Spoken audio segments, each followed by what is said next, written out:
Good morning and welcome to our June-July Insight. I'm very sorry we're not having it in person and that we've had to cancel, but I think with COVID infections, everyone will understand. We look forward to being in front of you again because we much prefer presenting to a live audience as much as you probably prefer being a live audience. So today we are going to examine this, can you trust your first thought, and really about how our brain sometimes fails this. And what I'm going to do today is visit some previous presentations and some articles that I've written for Intuition. But I'm going to start with a few brain teasers. So if you could just maybe look at those two pictures and decide which is the bigger of the two blue balls, which is the longer of the two parallel lines, the top one or the bottom one. And then the next one I'll leave a little bit longer. But we've got two items there, and you can give yourself bonus points if you can identify both of those items. But those two items together cost $1.10. Item 1 costs $1 more than item 2. How much does item 2 cost? So I will give you answers for those questions a little bit later. But this man, Daniel Kahneman, who's written this book, Thinking Fast and Slow, he's a Nobel Laureate. And he develops, or he writes about this idea, and I'm sure they're not the correct technical terms, but system 1 and system 2. And system 1 is our intuitive thinking, it's our first thought, it's our quick responses, it's the reason why you duck when something flies at your head, or where you swerve when you see something on the freeway. They really require very, very little effort. System 2 is our analytical, thought-out thinking based on study, understanding, logic. System 1 draws on it, but System 2 is really more of a time-based thing. And this is the real challenge when it comes to investment. We make the same mistakes in many spheres, and our intuition lets us down, and we believe things that are not always true. What makes it so challenging is that in terms of System 2 requires a certain level of knowledge. And so System 1 is only as good as System 2. And if your System 2 is thinking wrong, then your first thought and your intuitive thinking can also be devoid of the correct answers. So I'm going to examine the things that we're looking at now in terms of these System 1 and System 2, and hopefully we can improve your System 2, which helps your System 1 into the future. We see these things on a day-to-day basis. I mean, here are two examples. This is an extract from a website that I pull a lot of resources from. It's called thevisualcapitalist.com. It's a great site to go and visit, because they really reduce things down to pictures, which makes it much easier for human beings to understand. But this particular extract is from tips and tricks that marketers or retailers use to make you buy more. And the top left-hand one is the one that we all know and have seen 100 times. We charge $2.99 instead of $3 because the brain thinks it's a little bit cheaper. Or potentially we create a sense of urgency, which the bottom right-hand one says, and we've all seen this. If we've been booking rooms online, only 3 rooms left, or 500 people bought this product, or whatever it is, and it creates a FOMO, a fear of missing out, that leads to us to engage and purchase. And those are all using your System 1 in order to make a decision. So even though System 2 would tell us there's not a lot of difference between $3 and $2.99, System 1 tricks us. So in October 2019, some 20 months ago, we visited a few investment principles and client perceptions. And since then, we've seen some incredible events globally. I mean, obviously, we've had the COVID pandemic. Who would have thought that in October 2019? We've had the South African ratings downgrade, which we were worried about. There's been a global lockdown of economies. That's something we've never seen in probably even our grandparents' lifetimes. Well, maybe some of the people watching it would be their grandparents' lifetimes, 1918, but by and large, nothing like that has happened in 100 years. We've had incredible performance of all these new technology stocks that have literally boomed. The Teslas, the Apples, the Amazons, as online purchasing sort of really came to the fore. And then we've had the collapse of the global property market as work from home became the buzzword from there. So we thought it would be worth looking at some of these again. So we're going to investigate some well-worn conversations in South Africans' minds. The first one is the Rand, an enigma wrapped in a paradox. And I know that sounds like something out of the X-Files, but I think people often feel that way about the Rand. Second one is local versus global, and it's very topical for South African investors.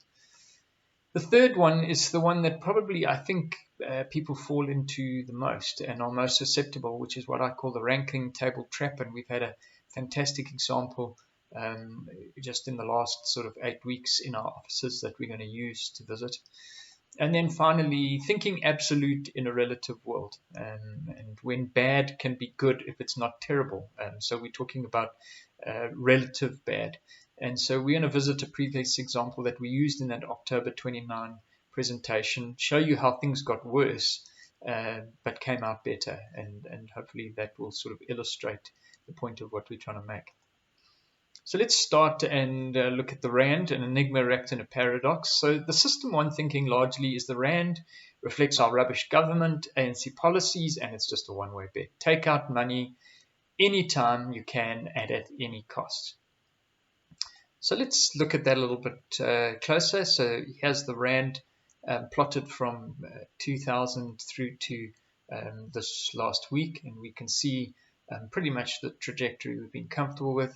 The fall of 2001, 2002, 08, 09, the 2015, 2016, which is attributed to Neni, the 08, 09 attributed to the financial crisis, and then 2019, 2020, which really was COVID / ratings downgrade.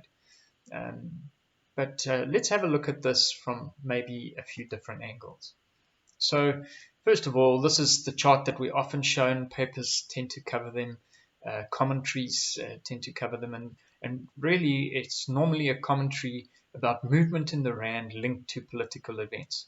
And so a chart like this very often, not always, but very often makes it all about South Africa and what South Africans doing and what's happening internally and which politician stood up yesterday and opened his mouth, etc., etc. And so that's the narrative that sits in most people's minds, and we're very comfortable with that, so it follows 100%. But if we consider this chart, so the red lines that are being plotted at the moment is US inflation year by year going back to 2000. Where there's no block, it's because inflation is zero in that year, not because I forgot it. And the green blocks are South African inflation. And then the blue blocks that we'll plot shortly is the difference between South African and US inflation in that 1 year. And you'll see, I think it's 2004, where we actually, the differential was better from a South African perspective. But economic theory tells you that the currency is the flex point between local inflation and foreign inflation. It's adjusted for in terms of the currency. So over the long term, the theory is that the currency should devalue by the same difference as the year-by-year inflation. So let's have a look at how that has played out from a South African versus the Rand perspective. So this is the chart that would show where the Rand should have gone from 2000 through to 2020, end of 2020, if the Rand had been priced purely on a change of inflation. And other than a few waves there, you can see it's been a pretty decent slide from that perspective, which is not too unexpected because really the inflation differential is probably set around 3% mark for the bulk of the last decade. And so that really is, or 2 decades, so that's really demonstrated there. What's interesting is when I plot the next line, which is the actual end of year. So I'm just plotting the end of year value of the Rand here, not the movements in between. And so you can see that the Rand pretty much has moved around that line and tends to be anchored to that line, which really wouldn't suggest that politics has an awful lot to do with where we find ourselves in the rand today, but really more economics. So yes, we've got the 2000, 2001 blowout there, and then the following period where the rand was really strong, the blowout again in 2008, 2009, which really just took us back to where we should have been on an inflation basis. Then normal service kind of resumed, and then we see the blowout at the end of 2015 towards 2016, which many people attribute to the nanny firing and our weekend special, as everyone calls him. And then in spite of the downgrade and everything else, we're really sitting right about where we should be from an inflation point of view. Looking at it in a completely different way, the red line here is the rand, and so that's the same chart that we've done there. And then what I've done here is I've charted the commodity and resource index that we tend to follow in the office, but I've done it on an inverse basis. So I've charted it upside down, and the only reason I've done that is to demonstrate to you that there is such a close alignment. So the green line, which is the commodity and resource index, basically what happens is when the chart is going upwards, then commodity prices are going down, and we would not be having a commodity boom, if I can say that term. When the commodity or the green line is going downwards, commodity prices are rising, and we're having a little bit of a run on commodities. Commodities are in big demand. So if we go right to the right-hand side of the chart, you can see that the green line really has accelerated and gone sharply downwards.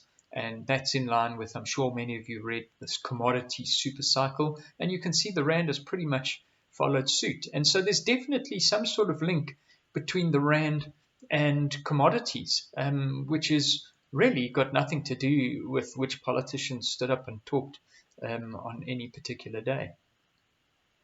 Let's look at it from a third angle, and I've used this chart before, but I've just updated it. So I showed this chart in October 2019, and I've plotted 4 currencies starting at the same base point of 100. So the number is not really relative in terms of the actual currency value, but I've plotted each of them starting at 100, how they've done against the US dollar. The red line is Turkey, and you can see they've done the worst. The dark green line is Russia. The light green line is Brazil, and the black line is South Africa. And actually you can see that South Africa is the best performing currency out of those 4 currencies that are often grouped together and seem to be in the same basket. Interestingly, yes, Turkey is the worst, and that is a good demonstration of where politics does impact economics, because the Prime Minister there, Erdogan, he kind of fired the head of Treasury and set up, I think, his brother-in-law or a family member to then be the head of interest rates in that part of the world, and the market really didn't like that, so they had been penalized from that point of view. But you can see South Africa, the best performing currency, and what's interesting is if you look at all those lines, the peaks exist almost in the same places on all the different currencies. So if we were to say that the peaks in South Africa are really about the politics, then how is it that the politics impacts those other countries? That just doesn't make sense. In addition, and particularly the one I would want to highlight, is towards the end of 2015, 2016, where we would always say, and you would see the chart that I showed a little bit earlier, that's when Neni was fired, and as a result, the rand really blew out on that basis. But isn't it interesting that same peak exists on the Brazil chart and on the Russia chart as well, which suggests to you that maybe something more was going on globally more than just locally. And so really, our system 1 thinking may be completely incorrect because of what our system 2 knows. The rand is affected by politics, yes, but only to the extent that it affects inflation and economics, and it's far less than any of us would think. The long-term value of the rand is really about inflation differentials, sentiment to emerging markets, and really what commodity prices are doing. Linked to that idea of the rand is obviously the local versus global debate, and certainly sentiment has driven, and there's many commentators who's writing about this at the moment. So the system one thinking is there's no value to be had in investing in the JSE. The JSE is a spent force, as are the companies listed here. The future is only global. So let's look at that. Certainly the hard numbers over the last 6 years would demonstrate that. This is a chart I also showed in 2019, but I've updated it. So I've started in the beginning of October 2014, and I've demonstrated that if you'd taken 250,000 out in put it into foreign currency, into dollars, and then you just bought an investment that tracked the S&P 500 index, and the S&P 500 is the top 500 stocks on the American market, then the light blue line would be your investment, and your 250,000 would have grown to 671,844 in rand terms, and that takes into account what the S&P has done and what the rand dollar exchange rate has done. And if you put the same amount of money into the JSE, you would have got 330,000 over that last period. So certainly it's been a very, very good period to be invested offshore, and a very, very bad period to be invested locally. I would point out to you, though, on the right-hand side, is that there's a lot of commentators who say there's no hope or no future for South Africa, and yet that line has gone sideways for that whole period. But look at the period from October 2020 right through to currently. We've seen a massive jump in terms of almost a 25% jump in the value of the rand investment in the local market, which, if it was true, that would never have been seen. So possibly is life in the old dog yet. But how would you have been had you been here over the last 20 years? Well, let's just remind ourselves about the environment. So the green line is the US dollar versus priced in rand. So we can see that's the decline over that period. The red line is the performance of the S&P 500. And we can see that that period from October 2014 up to March 2021 has really been quite stratospheric. Even the COVID dip doesn't look that impressive on that, although it was quite severe at the time. But what everyone forgets is that period from December 01 all the way through to January 2012, when the American market almost went nowhere, and you didn't make any money, and at the same time the rand came back from 12 to the dollar all the way down to sort of under 7 to the dollar. So if you were in the US market, you got no growth offshore and you got no depreciation of the rand. So how did that set you up in terms of investment if we went back even further? So let's do the same exercise. 250,000 invested, converted into rands. I buy an S&P 500 investment and I hold it there for that period. Well, the light blue line again tracks that investment, and you can see my 250,000 would be just less than 1.1 million now, and certainly has a much nicer trajectory on the right-hand side than it did on the left-hand side. And yet, if I look at the South African investment, 250,000 into the All Share Index over that same period, we can see towards the right-hand side of the chart there that real doldrum period that I reflected in the shorter chart. But you can see what has happened just more recently. The chart looked like it was going to cross over and the US dollar investment was going to be better, but we've pulled it out and gone wider again. And so an investor who's been purely in the JSE for the last 20 years has still been 50% better than an investor who took his money out 20 years ago. Yes, the last 5 years have been not as great, but he's certainly been rewarded for his patience from that perspective. So we would say, and we have said it multiple times, global diversification is sensible because it allows us to access companies that are not available on the JSE, and we're by no means suggesting that we leave all our money in the JSE. However, to think there's no opportunity in the South African market and that I have to just move internationally appears to be a flawed premise. And so we shouldn't be completely negative on the local front. Moving into our third system one idea we're addressing, and that's the ranking table trap.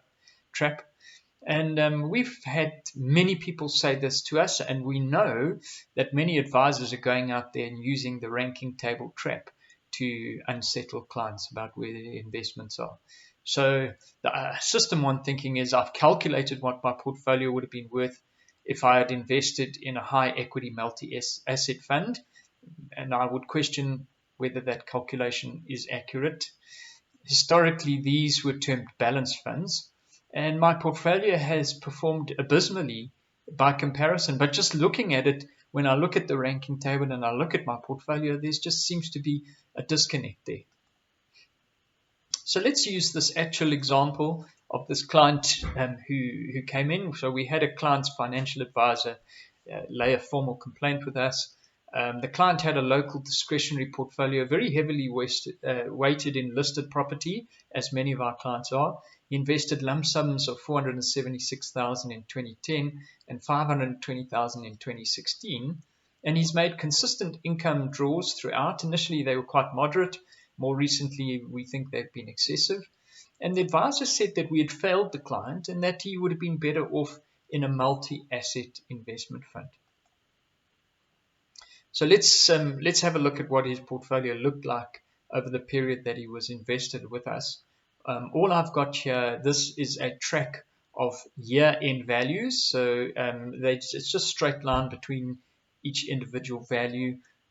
There's none of the market movement, but you can see sort of sideways movement for that first 5-6 years. The big jump is not market performance. It was his additional 520,000 contribution. And then we can see the steep decline over the last 5 years. And particularly that was what his advisor had highlighted.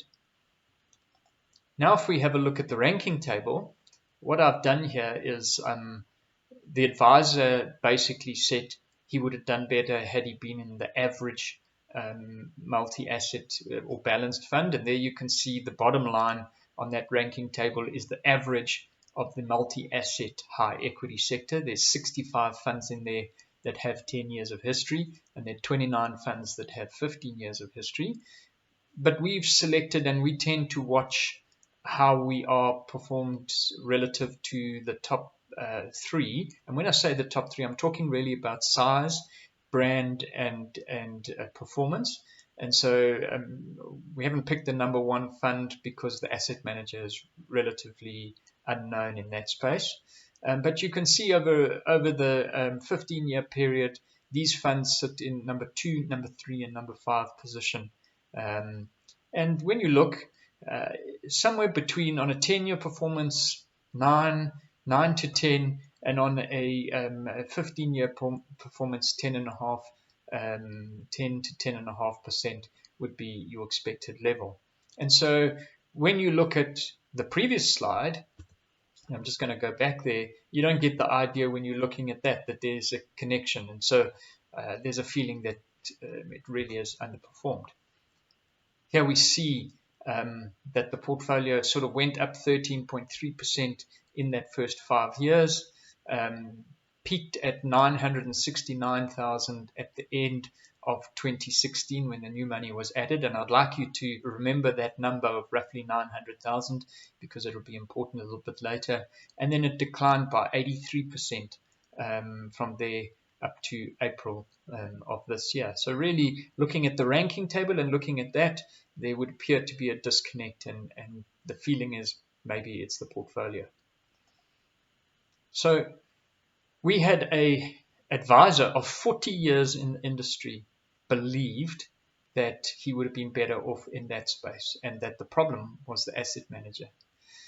And to me, it really underscores the idea of what Daniel Kahneman writes in his book, that your system 1 is only as good as your system 2. And even when your system 2 starts to imply or really try and slowly work out the logic, if your knowledge is not there, it's also going to come up with the wrong conclusion, which ultimately feeds through to your system one. So let's dig a little bit deeper into this example. This table is very, very simple. All I've done is I've taken the year 2010 through to 2021. The opening value is the client's contribution back in 2010, 476,000. The next column tells you the income that was drawn, the average income that was drawn in that particular year. Now, the income was slightly different. Sometimes changes were made in the middle of the year or at the end of the year. So we just used an average because we'd give a really, really good indication. And then I've used a simple growth calculation. And all I've done is I've taken the value at the beginning of the year. I've worked on a 10% growth. And so I've taken 10% of the first one.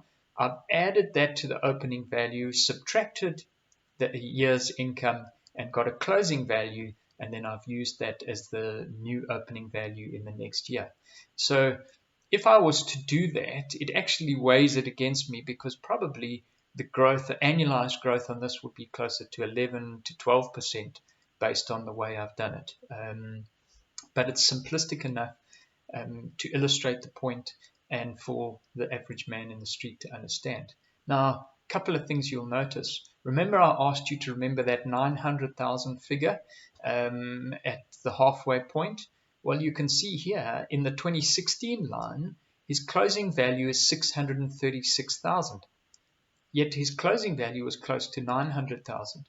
And so definitely it would appear that the underlying growth has been better than 10% in his portfolio.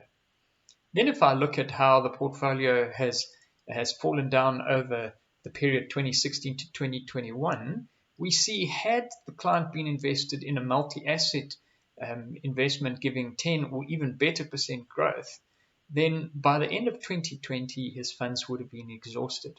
And yet his portfolio still sits at somewhere around about the 150 to 160,000 Rand mark.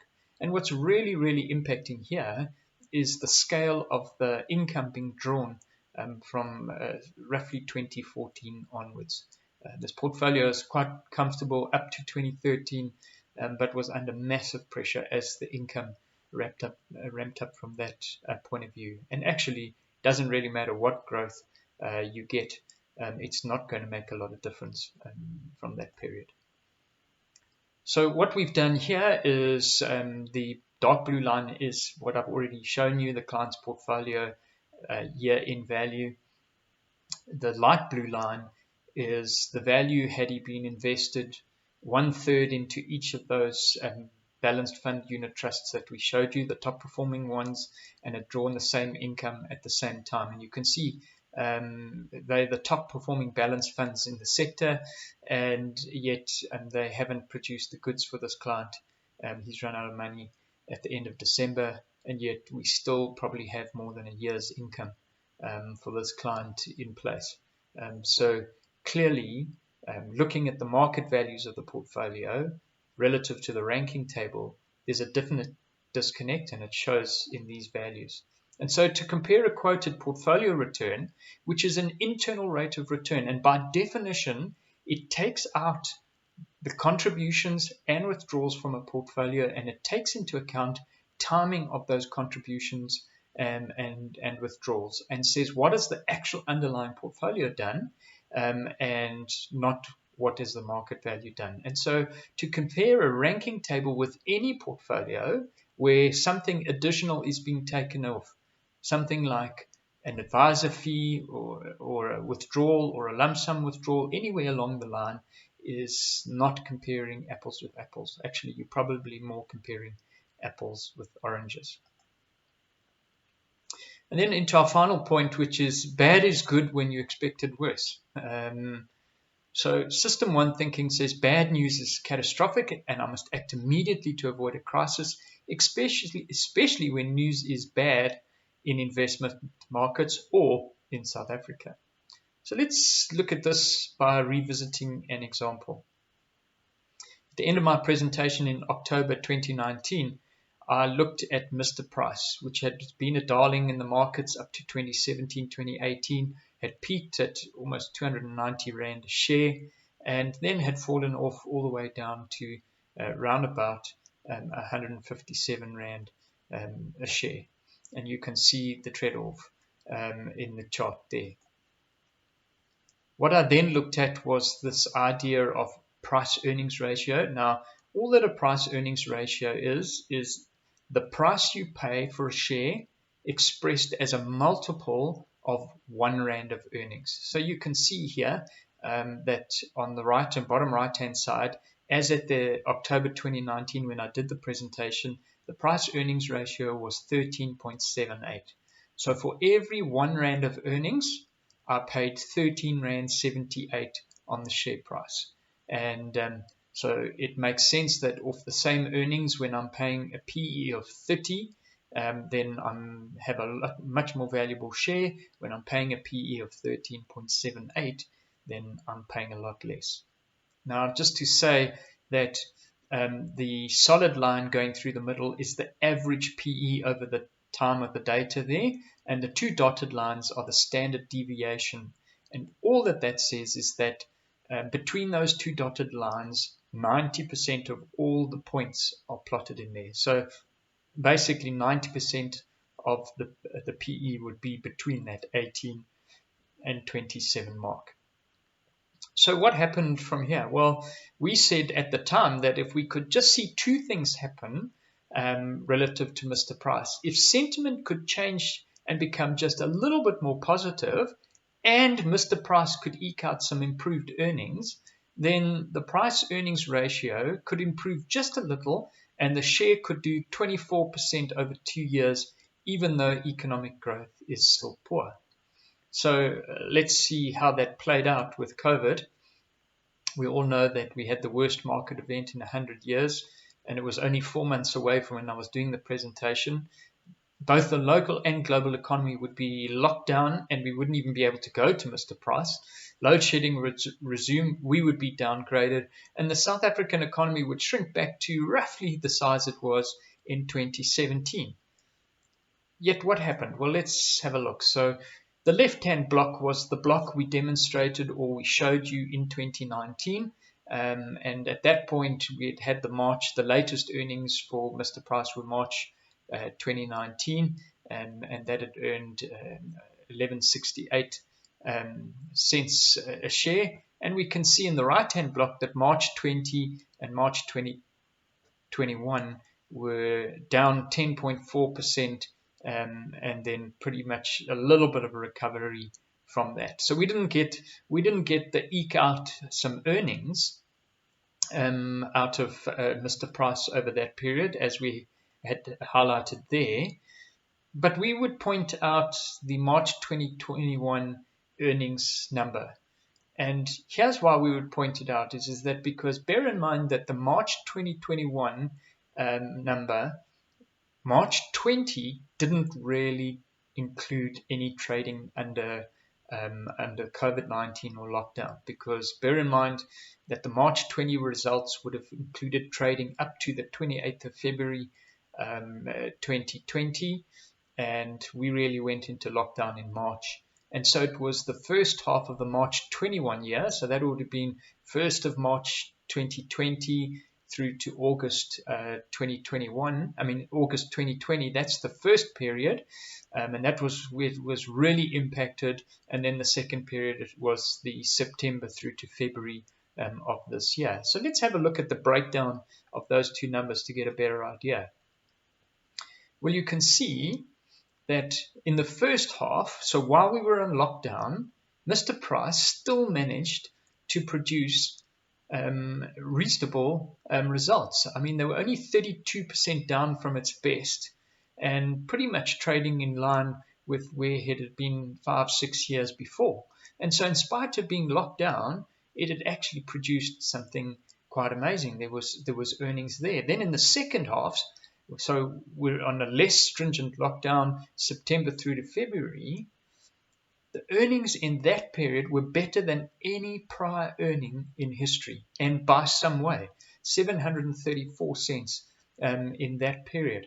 really, really impressive. And so it indicated that Mr. Price had come through this whole COVID really, really well, and maybe was able to eke some profits out in spite of really, really tough circumstances. And so the market kind of felt that maybe the management were doing the right thing and had made the right moves to protect this business going forward. So we didn't have them, they didn't exactly shine afterwards, but they did suggest that maybe things could be a little better. The other thing we said in terms of sentiment at the time, we highlighted these items on the screen as items that we thought were impacting on global sentiment and on market sentiment. And so there was the US-China emerging market sentiment. There was the fact that America was the place to be. There were worries around Brexit. There were Middle East tensions and oil concerns. There were serious SA corporate governance question marks, ongoing state capture, and Eskom concerns. And those were all weighing on the local market from that perspective. So what happened in those fronts over the time? Well, we've had a big change. Biden beat Trump. And so US-China relations aren't perfect, but they're better. And there's a better sentiment towards emerging markets.